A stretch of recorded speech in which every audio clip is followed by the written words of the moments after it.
કામધેનુ યુનિવર્સિટીમાં તમારે જો જુનિયર ક્લર્કનું ફોર્મ ભરવા હોય તો બેઝિક ડોક્યુમેન્ટ શું રહેશે તેની વાત કરવા જઈએ છીએ આપણે. લેટેસ્ટ ફોટોગ્રાફ હશે જીપીજી અને જીપીજી ફોર્મેટમાં હશે, સિગ્નેચર હશે જીપીજી, બર્થ સર્ટિફિકેટ હશે, સ્કૂલનું લિવિંગ સર્ટી હશે એ બી ચાલશે, પીડીએફ ફોર્મેટમાં હશે, 10માની માર્કશીટ જોશે પીડીએફ ફોર્મમાં હશે, ડિપ્લોમાની માર્કશીટ અથવા તો 12માની માર્કશીટ એ પીડીએફ ફોર્મમાં હોવી જોઈએ, અને ગ્રેજ્યુએશન કરેલું હોય અથવા તો લેટેસ્ટ માર્કશીટ જે હોય એ પીડીએફ અપલોડ કરવાનું રહેશે. એમાં નીચે જોઈએ તો ઇમ્પોર્ટન્ટ ડોક્યુમેન્ટમાં બીજા જોઈએ તો પોસ્ટ ગ્રેજ્યુએટ જેને ડિગ્રી માસ્ટર ડિગ્રી કરી હોય તેના માટે છે. કાસ્ટ સર્ટિફિકેટ જોઈએ પીડીએફ સ્વરૂપે. નોન ક્રિમિનલ દાખલો જો ઓબીસીમાં આવતા હોય તો નોન ક્રિમિનલ જોઈએ.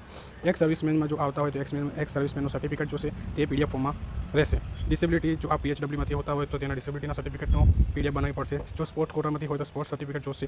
વિડીયો જો વિધવા માટે હોય તો વિધવા માટે પીડીએફ ફોર્મેટમાં સર્ટિફિકેટ કરવાનું રહેશે. બેઝિક કોમ્પ્યુટર નોલેજ જો 10મામાં કોમ્પ્યુટર લીધું ના હોય તો સીસીનું સર્ટિફિકેટ હોવું જોઈએ જો પીડીએફ સ્વરૂપે દેખાડવાનું હશે. અધર ડોક્યુમેન્ટ જો તમારા કોઈ બીજા ડોક્યુમેન્ટ હોય જે એક્ઝામને લગતા હોય તેની વિગત હોય તમે પીડીએફ સ્વરૂપે દર્શાવી શકો છો. આપણે બેઝિક ડોક્યુમેન્ટની તો વાત જોઈ લીધી. હવે આપણે ઓનલાઈન એપ્લિકેશનની બી વાત. કેમ છો દોસ્તો, આજે આપણે વાત કરવા જઈ રહ્યા છે કામધેનુ યુનિવર્સિટી જુનિયર ક્લાર્કના ઓનલાઈન ફોર્મ કેવી રીતના ભરવું મોબાઈલથી તેના વિશે આપણે જાણશું. કેન્ડિડેટને પહેલાં કામધેનુ યુનિવર્સિટી વેબસાઇટ પર જવાનું રહેશે. પછી તેના પ્રમાણે જો આગળ વધશો તો પહેલી જ જો લિંક આવશે તેના પર ક્લિક કરશો. તેના પછી તે અરજી લોગિન કરવાનું કહેશે. તેમાં જુનિયર ક્લાર્કનું ફોર્મ લખેલું છે તેના ક્લિક કરશો. પછી રજિસ્ટર કરવાનું રહેશે. રજિસ્ટર કરીને તેને રજિસ્ટર કરવાનું રહેશે. રજિસ્ટરની પ્રક્રિયા જોઈએ તો પહેલાં શું કરવાનું રહેશે, પહેલાં તમારે ફૂલ નામ લખવું પડશે, મિડલ નેમ, પછી સરનેમ આવશે તમારી, પછી નીચે જોઈએ તો ઈમેલ આઈડી આવશે, મોબાઈલ નંબર આવશે, પાસવર્ડ આવશે અને કન્ફર્મ પાસવર્ડ આવશે. પાસવર્ડ તમારે ખાસ કરીને યાદ કરવાનું રહેશે જે તમને આગળ કામ લાગશે. પછી તમારે ઓટીપી, ઈમેલ આઈડી અને ફોન નંબર જે બંને પર તમને ઓટીપી સેન્ડ કરવાનું કહેશે. બંનેમાં ઓટીપી આવશે તે ખાસ ધ્યાન રાખજો.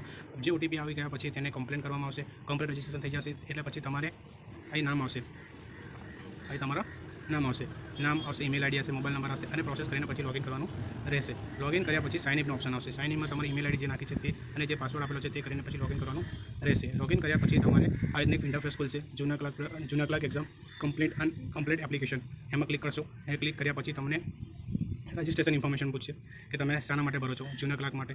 પછી તમારે આગળ વધવાનું રહેશે. પછી તમારે મેલ ફિમેલ કરવાનું રહેશે. પછી જો એપ્લિકેશન કેટેગરી શું રહેવાની છે, એસસી હોય તો એસસી, એસટી હોય તો એસટી, ઓબીસી હોય તો ઓબીસી અને ઈડબ્લ્યુએસ હોય તો ઈડબ્લ્યુએસ એમ કરીને ક્લિક કરીને આગળ જવાનું રહેશે. જો તમારે કેટેગરી સિલેક્ટ થઈ ગયા પછી જો ફિઝિકલ હોય યસ અથવા નો કરવાનું રહેશે. જો યસ હોય તો category A 1 B C D E જે પ્રમાણે હોય તે પ્રમાણે કરવાનું રહેશે. ફિઝિકલ પત્યા પછી તમે એક્સ આર્મી હોય તો તેના માટે હશે. એક્સ આર્મી હોય તો યસ કરવાનું રહેશે, નથી તો પછી નો કરવાનું રહેશે. તે પ્રમાણે જો સ્પોર્ટ્સ પર્સન હો તો યસ કરવાનું રહેશે, ના હોય તો નો કરવાનું રહેશે. તે જ પ્રમાણે ડોક્યુમેન્ટને જોઈએ તો જો તમે કામધેનુ યુનિવર્સિટીમાં કોઈ અલગ રીતે એમ્પ્લોય હોય તો તે માટે યસ કરવાનું રહેશે, ના હોય તો નો કરવાનું રહેશે. ડેટ ઓફ બર્થની વાત કરીએ તો ડેટ ઓફ બર્થમાં તમારે અહીં સિલેક્ટ કરવાનું રહેશે. ડેટ ઓફ બર્થ શું છે સેટ ડેટ ઓફ બર્થ અહીં ક્લિક કરવાની રહેશે. પછી જો હોય જે બધા કેટેગરી તમારે સિલેક્ટ કરવાની રહેશે. જો એક્સ આર્મી હોય તો અહીં સ્પોર્ટ્સ પર્સન હોય તો અહીં કામધેનુ યુનિવર્સિટીમાં હોય તો આ, અને પીએસ હોય તો આ બધા ટિકમાર્ક કરી લેવા જોઈએ જે ખાસ છે. પછી આપણે નીચે જોઈએ તો શું છે નેક્સ્ટ વાત કરીએ તો બેઝિક ડિટેલની વાત છે. બેઝિક ડિટેલમાં જોઈએ તો તમારું પહેલાં નામ આવશે, પછી તમારા ફાધરનું નામ, પછી સરનેમ આવશે, પછી મધરનું નામ, તમારા પિતાનું નામ, પછી સરનેમ આવશે. જો તમે સિંગલ તો સિંગલ, મેરિડ હોય તો મેરિડ, વિડો હોય તો વિડો અને ડિવોર્સ હોય તો ડિવોર્સ, એમ કરીને આગળ સિલેક્ટ કરવાનું રહેશે. એડ્રેસમાં તમારું પહેલાં એડ્રેસ લખવાનું રહેશે. પછી તેની લેન્ડ લખવાની રહેશે. સ્ટેટ ગુજરાત, સિટી જે હોય તે પિનકોડ લખવાનું રહેશે. એ સિલેક્ટ કર્યા પછી તમારે એજ્યુકેશન ડિટેલ્સ ભરવાની રહેશે. તમે કયા યુનિવર્સિટીમાંથી એક્ઝામ પાસ કરી તે, પાસિંગ યર્સ, ડિવિઝન તમારું કયું છે, સેકન્ડ ક્લાસ, ફર્સ્ટ ક્લાસ, પછી પર્સન્ટેજ એટલે ટકાવારી તમારી લખવાની રહેશે. ઓબ્જેક્ટિવ માર્કિંગ આ ખાસ યાદ રાખજો. તમારા કેટલા માર્ક આવેલા છે ટોટલ માર્કશીટમાં તે દર્શાવવાના રહેશે અને મેક્સિમમ એટલે ટોટલ કેટલામાંથી છે તે, અને અહીં ઓટોમેટિક તમારી માર્કશીટના પર્સન્ટેજ અપલોડ થઈ જશે. પછી તમારે અહીં ડોક્યુમેન્ટ માર્કશીટની ડિગ્રી જે હશે વિડીયો ફોર્મમાં તે અપલોડ કરવાની રહેશે. એ અપલોડ કર્યા પછી તમારે અહીં જોવાનું રહેશે.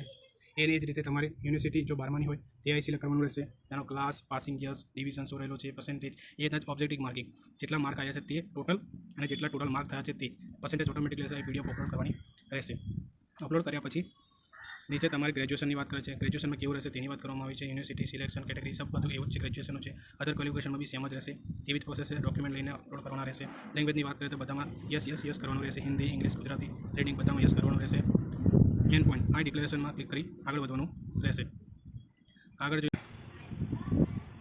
ડોક્યુમેન્ટ અપલોડિંગની વાત કરીએ તો પહેલાં તમારો ફોટો આવશે, પછી સિગ્નેચર અપલોડ કરવાની રહેશે, પછી સ્કૂલ લિવિંગ સર્ટિફિકેટ તમારે અપલોડ કરવાની રહેશે. તે જ પ્રમાણે ઓબીસીનો જો હોય તો OBC non criminal, caste certificate હોય તો કાસ્ટ સર્ટિફિકેટ અપલોડ કરવાનું રહેશે.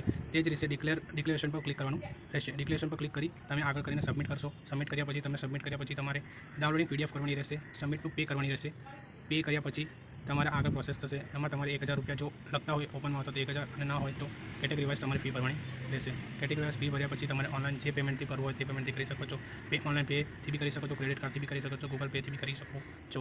પેમેન્ટ કર્યા પછી તમારી એક રિસિપ્ટ જાહેર થશે. રિસિપ્ટ જોઈ લેવાની છે, આ પ્રમાણની હશે. રિસિપ્ટ જાહેર કર્યા પછી તમે એપ્લિકેશનમાં જશો તો તમારી એપ્લિકેશનમાં આવું સેમ્પલ આવેલું હશે, કમ્પ્લેન્ટ કરેલું હશે.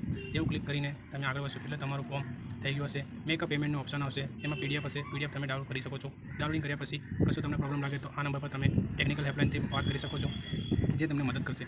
Thank you. આવા જ વિડીયો જોવા માટે આજે જ લાઈક કરજો, શેર કરજો અને સબસ્ક્રાઈબ કરજો ચેનલને. આવી જ માહિતી આવતી રહેશે. અને કોઈ ભૂલ થઈ ગઈ હોય તો માફ કરજો સમજાવવામાં, અને ઉતાવળ થઈ ગયો હોય તો થોડું સમજી લેજો. થેન્ક યુ મિત્રો.